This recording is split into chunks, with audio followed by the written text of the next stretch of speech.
అందరికీ నమస్కారం. తెలుగు వాయిస్ ఛానల్కి స్వాగతం. ఈనాటి మన కథ మానవత్వం.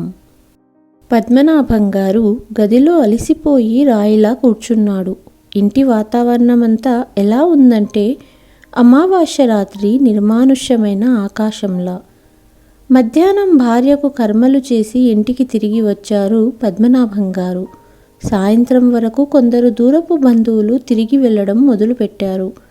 కొందరేమో తర్వాతి కార్యక్రమాల గురించి కూర్చుని చర్చిస్తూ ఉండగా అకస్మాత్తుగా అతని పెద్ద కొడుకు, మీరందరూ చూసుకోండి ఎలా చేయాలి అనేది, రేపే నా ఫ్లైట్, నేను వెనక్కి వెళ్ళాలి, ఇంతకంటే ఎక్కువ సెలవులు నాకు దొరకవు.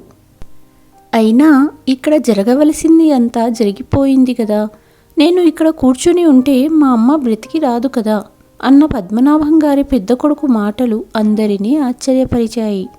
పద్మనాభం గారికి ఇద్దరు కొడుకులు. పెద్ద కొడుకు సత్యం మరియు చిన్న కొడుకు రాఘవ. చిన్న కొడుకు అప్పటికే ఫోన్ చేసి స్వర్గస్థురాలైన అమ్మను చూడటానికి రాలేనని చెప్పేశాడు. వచ్చిన పెద్ద కొడుకు సత్యం మాట్లాడిన మాటలకు పద్మనాభం గారికి చాలా బాధ కలిగించాయి. కొద్ది రోజులకే బంధువులంతా వెళ్ళిపోయారు. ఇప్పుడు ఇంట్లో పద్మనాభం గారు మరియు అతని పనివాడు రాజు మాత్రమే మిగిలారు. దిగులుగా కూర్చున్న పద్మనాభం గారు ఈరోజు భార్యను గుర్తు చేసుకుంటూ డైరీ రాయటానికి కూర్చున్నాడు. అతని ముసలి కళ్ళల్లోంచి తెలియకుండానే 2 చుక్కల కన్నీళ్లు వాటంతటా అవే రాలి డైరీ మొదటి పేజీ మీద పడ్డాయి. సుమిత్ర, నీ మరణం తర్వాత నేనెంత ఒంటరివాడినయ్యానో బహుశా నీకు అర్థం కాకపోవచ్చు. ఈ ఇల్లు, ఈ తోట, ఈ ఇంట్లోని వస్తువులన్నీ నిర్మానుష్యంగా మారాయి. నా ప్రపంచం నాశనమయ్యింది. ఎంత వేగవంతమైన ప్రపంచం తెలుసా? కొడుకుల వద్ద సొంత ముసలి తండ్రితో మాట్లాడే సమయం కూడా లేదు. ఒకానొక సమయంలో మన కొడుకులు మనల్ని విడిచిపెట్టేశారు. కానీ ఇద్దరు వెళ్ళిపోయిన తర్వాత కూడా మనము ఒకరితో ఒకరు సంతోషంగా ఉన్నాము.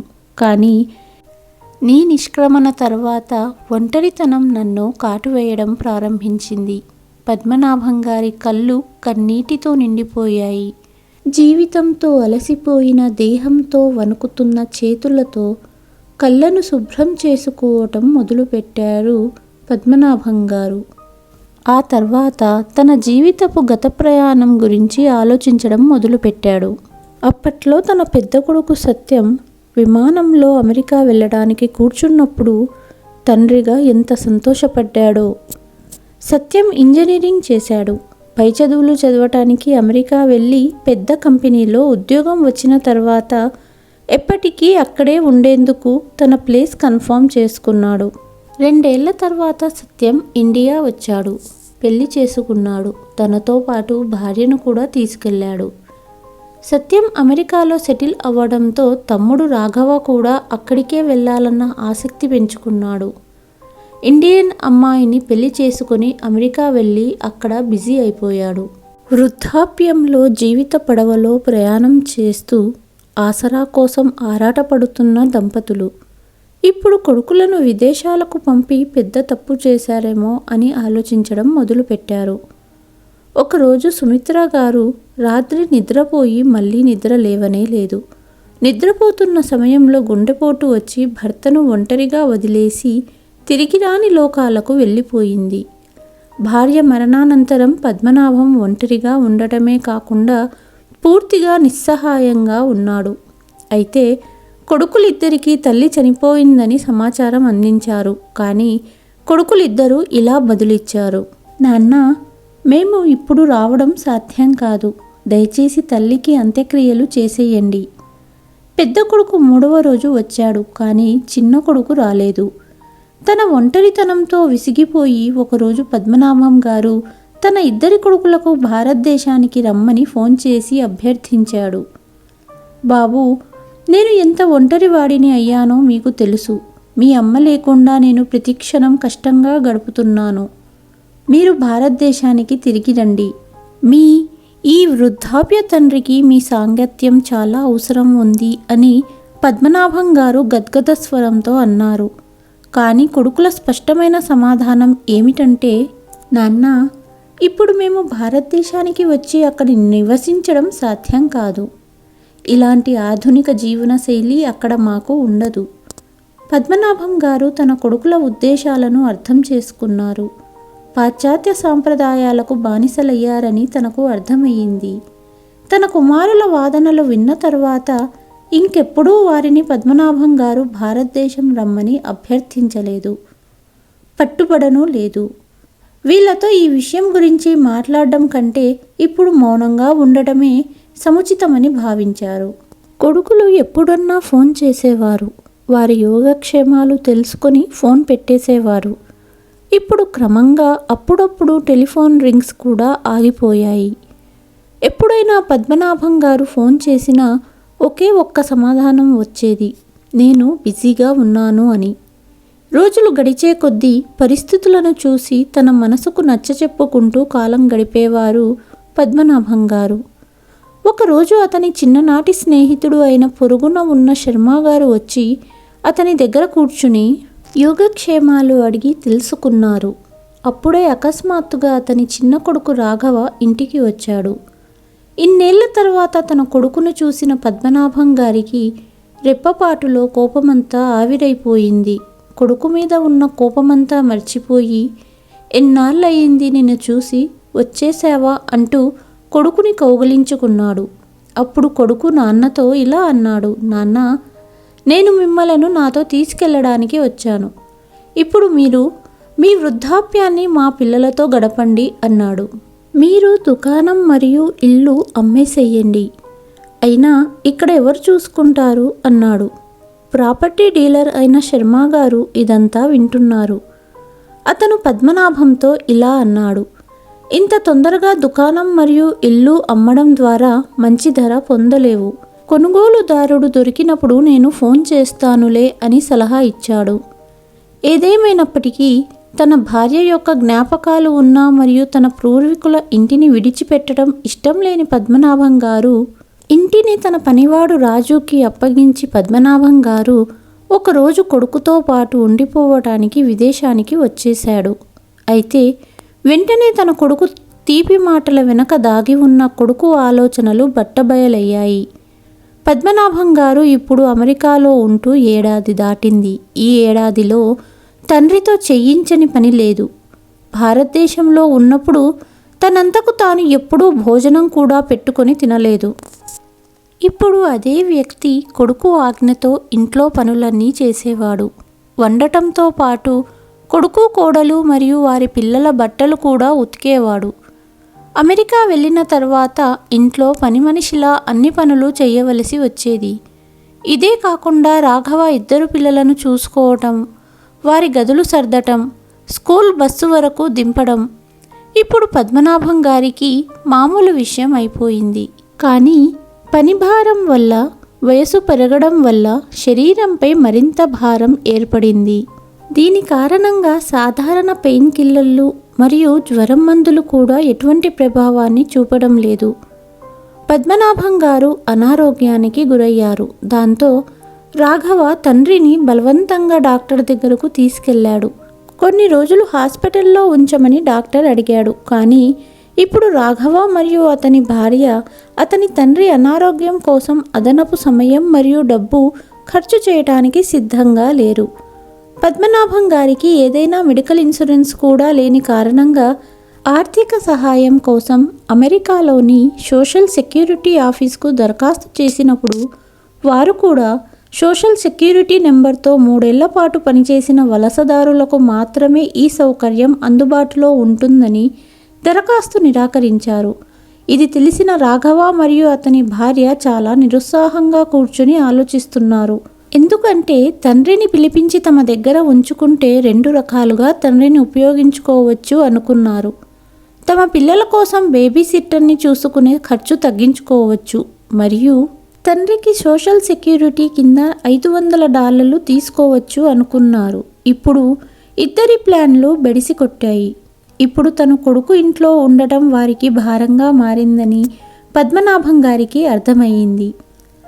రాఘవ అకస్మాత్తుగా ఇండియాకు వచ్చి తనతో పాటు అమెరికాకు తీసుకువెళ్ళడానికి కారణం కేవలం తండ్రితో పనులు చేయించుకోవడమే కాదు, ఈ విధంగా తండ్రిని అడ్డు పెట్టుకొని డబ్బు కూడా సంపాదించుకోవాలనుకున్నారు. ఇదంతా అర్థం కావడానికి పద్మనాభం గారికి ఎక్కువ సమయం పట్టలేదు.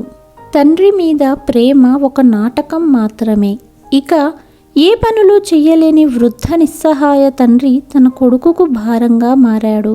ఒకరోజు అతను రాఘవని అడిగాడు, బాబు, నేను ఇక్కడ ఉండడం వల్ల ప్రయోజనం లేదు, నన్ను ఇండియాకు పంపించేయండి అని అడిగాడు. అది విన్న రాఘవకు కోపం వచ్చింది. కోడలు తన కోపాన్ని ఆకాశానికి ఎత్తేసింది. ఆమె మామగారి మీద అరిచి, మా గురించి ఏమనుకుంటున్నారు? ఎవరికి కావాలంటే అంత ఖర్చు పెట్టగల కుబేరుడి నిధి దాచారా ఇక్కడేమన్నా? కనీసం $2000 విమానం టికెట్కు ఖర్చు అవుతుంది. అంత డబ్బు ఎక్కడి నుండి వస్తుంది? మమ్మల్ని మేము అమ్ముకొని తీసుకురావాలా డబ్బు అన్నది కోడలు. కొడుకు ఎదురుగా కోడళ్ళు నోటి నుంచి ఇలాంటి మాటలు విన్న పద్మనాభం గారు, భగవంతుడా, ఎలాంటి రోజులు చూపిస్తున్నావయ్యా అనుకున్నాడు. కొడుకుతో, రాఘవ, దయచేసి నన్ను సత్యం ఇంటికి పంపండి, కనీసం మీపై భారం పడదు అని చెప్పాడు. దీనిపై రాఘవ తన భార్య కంటే ఎక్కువ చిరాకు పడి, అన్నయ్యతో మాట్లాడడం జరిగింది, అవమానపడ్డము జరిగింది. నాన్నను తీసుకొచ్చింది నువ్వే కాబట్టి ఈ కష్టాలు నువ్వే భరించు అన్నాడు అన్నయ్య. కొడుకుల నోటి నుండి ఇలాంటి దౌర్భాగ్యపు మాటలు విని పద్మనాభం గారు తలకొట్టుకోవడం మొదలుపెట్టాడు. కానీ ఇప్పుడు ఏమి చేయగలడు? తనకు తాను పరిస్థితులకు విడిచిపెట్టడం అతనికి ఉన్న ఏకైక మార్గం అనుకున్నాడు. కానీ పద్మనాభం కోడలు అతనిని ఎలా వదిలించుకోవాలా అని ఆలోచిస్తూ ఇంట్లో ఉన్న మామగారిని వస్తూ పోతూ అసహ్యించుకుంటూ ఉండేది. ఒకరోజు మర్యాదగా తన మామగారి వద్దకు వచ్చి ఇలా అన్నది, మామయ్య, ఇంట్లో ఉండి మీకు చాలా బోర్ కొడుతుంది, పదండి, మిమ్మల్ని మాల్కి తీసుకువెళ్ళి బట్టలు కొనిస్తాను అన్నది. సరేనమ్మా అన్నారు పద్మనాభం గారు. ఇద్దరూ బయలుదేరారు. షాపింగ్ అయ్యాక హఠాత్తుగా కోడలు ఇలా అన్నది, నేను ఇంటి నుండి మొబైల్ తీసుకురావడం మర్చిపోయాను. మొబైల్ ద్వారా చెల్లింపులు చేయాలి. నేను వెంటనే వెళ్ళి మొబైల్ తెస్తాను, మీరు ఇక్కడ వేచి ఉండండి అని చెబుతూ రాఘవ భార్య మాల్ బయటకు వచ్చింది. చాలాసేపయ్యింది, కోడలు రాలేదు. పద్మనాభం గారు ఒంటరిగా మాల్ యొక్క ప్రతి మూలలో తిరుగుతూ విసిగిపోయాడు. మరియు అతను సమీపంలోని బెంచి మీద కూర్చుని తన కోడలు తిరిగి వస్తుందని ఎదురు చూడడం ప్రారంభించాడు. ఇలా నిరీక్షిస్తూ ఆకలితో దాహంతో కూర్చుని సాయంత్రం అయ్యింది. ఇంగ్లీష్ రాదు. జేబులో ఉన్న డబ్బుతో కూడా తన బాధ ఎవరికైనా ఎలా చెప్పగలడు? కొడుకు ఫోన్ నెంబర్ కూడా గుర్తులేదు. కోడలు ఎప్పుడు వస్తుందా అని ఎదురు చూడడం మొదలుపెట్టాడు. తన పర్సులో $5 మాత్రమే పడి ఉన్నాయి. మరియు అతని కొడుకుకు ఫోన్ చేయాలని అనుకున్నాడు. కానీ అతనికి తన కొడుకు ఫోన్ నెంబర్ కూడా గుర్తులేదు. కలలో కూడా ఇలాంటి రోజు చూడవలసి వస్తుందనుకోలేదు అతను. ఉద్దేశపూర్వకంగానే కొడుకు కోడలు ఇలా చేశారని కూర్చున్న బెంచి మీద నుంచి లేచి తెలియని దారిలో నడిచాడు. నడుస్తూ నడుస్తూ ఉండగా ఒక గుడి కనపడింది.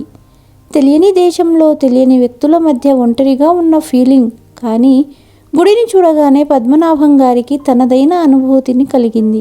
గుడి లోపలికి వెళ్ళి దేవుడి ముందు కూర్చుని ఏడ్చి ఏడ్చి దేవుణ్ణి ఇలా అడిగాడు, నేను చేసిన తప్పేంటి? చివరికి ఇలాంటి రోజు చూడవలసి వస్తుంది అంటూ ఏడుస్తూ అక్కడే కూర్చున్నారు. గుడి తలుపులు మూసే సమయానికి పద్మనాభం గారిని గమనించిన గుడి పూజారి, ఎవరండి, ఏమైంది ఇలా ఏడుస్తున్నారు అని పద్మనాభం గారి దగ్గరగా కూర్చున్నాడు. గుడి పూజారి ఒక భారతీయుడు అని గ్రహించిన పద్మనాభం గారికి కన్నీళ్లు ఇంకా ఎక్కువయ్యాయి. పూజారి గారు వెంటనే, మీ మొహం చాలా అలసటగా కనిపిస్తుంది అని తన వద్ద ఉన్న ప్రసాదం ఇచ్చి తినమన్నారు. ప్రసాదం తిన్న తరువాత కాస్త శాంతించిన పద్మనాభం గారిని, ఇప్పుడు చెప్పండి, ఎందుకు ఇలా బాధపడుతున్నారు అని అడిగారు పూజారి గారు. తన వివరాలు, ఇక్కడికి ఎలా వచ్చారు అని చెప్పారు పద్మనాభం గారు. అంతా విన్న పూజారి గారు రూల్స్ ప్రకారం మొదట పోలీసులకు సమాచారం ఇచ్చారు.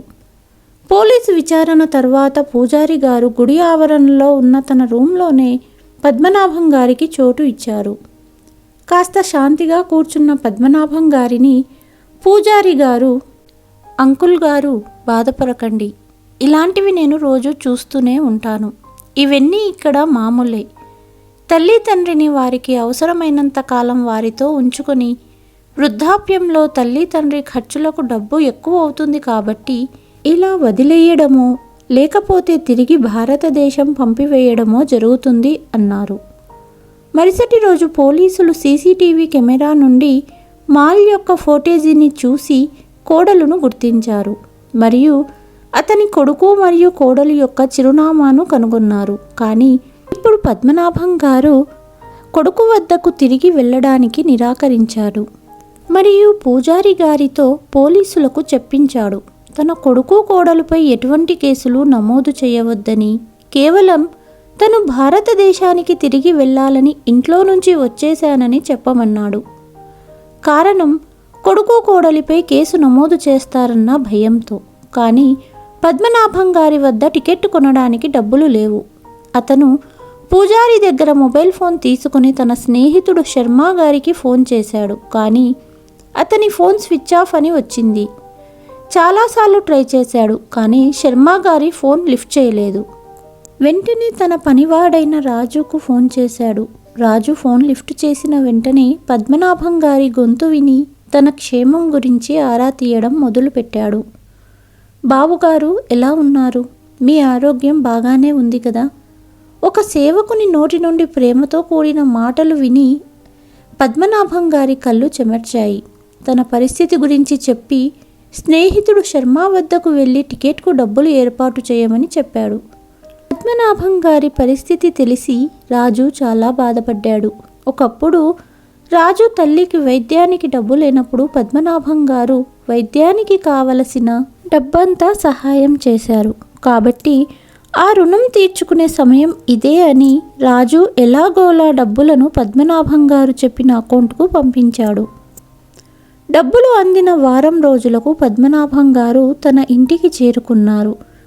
రాజుని కలిసిన పద్మనాభం గారు విదేశాలలో తను గడిపిన క్షణాలను చెప్పుకొని చాలా బాధపడ్డాడు. మరుసటి రోజు డబ్బు పంపినందుకు శర్మ గారికి కృతజ్ఞతలు తెలపడానికి వాళ్ళ ఇంటికి చేరుకోగానే శర్మ గారు నెల రోజుల క్రితమే ఈ లోకాన్ని విడిచి వెళ్ళిపోయాడని తెలిసింది. శర్మ గారి విషయం తెలిసి మరింత బాధపడ్డారు పద్మనాభం గారు. కానీ ఒక్కసారిగా రాజు డబ్బు ఎలా సమకూర్చాడో అనుకున్నాడు. ఇంటికి చేరుకున్నాడు. అతను రాజును తన దగ్గర కూర్చోబెట్టి డబ్బు గురించి అడగడం ప్రారంభించాడు. కానీ రాజు చెప్పదలుచుకోలేదు. చాలా అడిగిన తర్వాత అతను తన చిన్న ఇంటిని తాకట్టు పెట్టి డబ్బు ఏర్పాటు చేశానని చెప్పాడు. మా అమ్మ అనారోగ్యంతో ఉన్నప్పుడు మీరు చేసిన సహాయంతో పోలిస్తే ఇది ఏమీ లేదు. మీకు నేను చాలా రుణపడి ఉన్నాను. నేను మిమ్మల్ని అలాంటి స్థితిలో చూడలేకపోయాను అన్నాడు. రాజు మాటలు విని పద్మనాభం గారు అతన్ని కౌగిలించుకున్నారు. రోజులు గడుస్తున్నాయి. పద్మనాభం గారు ప్రతిరోజు కొడుకులు తన పట్ల చేసిన దుర్మార్గపు ప్రవర్తన గుర్తు చేసుకుని కుమిలిపోయేవారు. కొద్ది రోజులకు పద్మనాభం గారు మంచాన పడ్డారు. రాజు అతనిని పగలు రాత్రి కంటికి రెప్పలా కాపాడుకునేవాడు. పద్మనాభం గారి ఆరోగ్యం మరింత క్షీణించడం ప్రారంభించింది.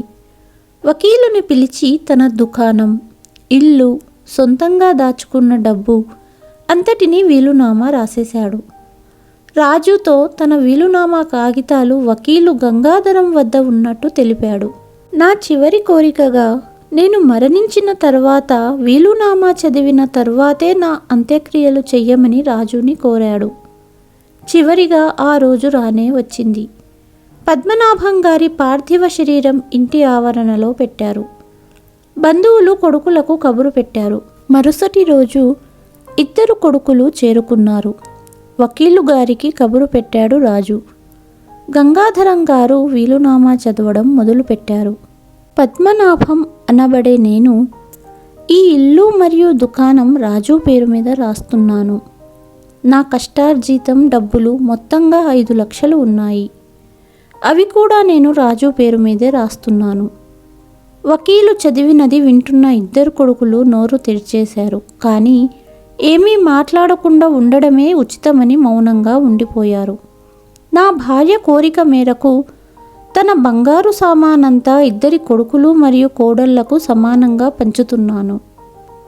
నా అంతిమ సంస్కారాలు చేసే బాధ్యత కేవలం రాజుకి మాత్రమే ఉంది. నా సొంత కొడుకుల కంటే ఎక్కువగా రాజుని నేను కొడుకుగా భావించాను. సొంత కొడుకులు ఎవరికైతే నేను జన్మనిచ్చానో, ఇంత వాళ్ళని చేసి సమాజంలో తలెత్తుకోగలిగేలా చేశానో, వారు ఇద్దరూ తండ్రికి ఒక లేబుల్ తగిలించారు, మా తండ్రితో మాకు ఎలాంటి సంబంధం లేదు అని. చదువుతున్న వకీలు కాసేపు చదవడం ఆపి కళ్ళల్లో నీళ్లు తుడుచుకున్నాడు. అక్కడున్న వారందరి కళ్ళు చెమ్మగిల్లాయి. చివరగా వకీలు గారు చదువుతూ, భగవంతుడిని ఒక్కటే కోరుకుంటున్నాను, వృద్ధాప్యంలో నేను ఎటువంటి రోజులైతే చూశానో అటువంటి రోజులు నా కొడుకులు ఎప్పుడూ అనుభవించకూడదు. వీలునామా వింటున్న వారి ప్రతి ఒక్కరి కళ్ళు కన్నీళ్లతో నిండిపోయాయి. కొడుకులు మాత్రం సిగ్గుతో తలదించుకున్నారు. పద్మనాభం గారితో ఎటువంటి సంబంధమూ లేని రాజు ఈరోజు రుజువు చేశాడు, ప్రపంచంలో ఒక బంధం ఇంకా ఉందని. దాని పేరే మానవత్వం. సమాజంలో సత్యం, రాఘవ లాంటి కొడుకులు చాలామందే ఉన్నారు. ప్రతి ఒక్కరూ వృద్ధాప్య దశ నుంచే వారి జీవితం ముగిస్తారు. కాబట్టి మీరు మీ తల్లిదండ్రులను వృద్ధాప్య దశలో చూసుకున్నప్పుడే మీ సంతానం కూడా మిమ్మల్ని చూసుకుంటుందనేది గ్రహించండి. ఈ కథ కనుక మీకు నచ్చితే please like, share and subscribe to Telugu voice. మరి ఒక కథతో మీ ముందుకు వస్తాను. అంతవరకు ధన్యవాదములు.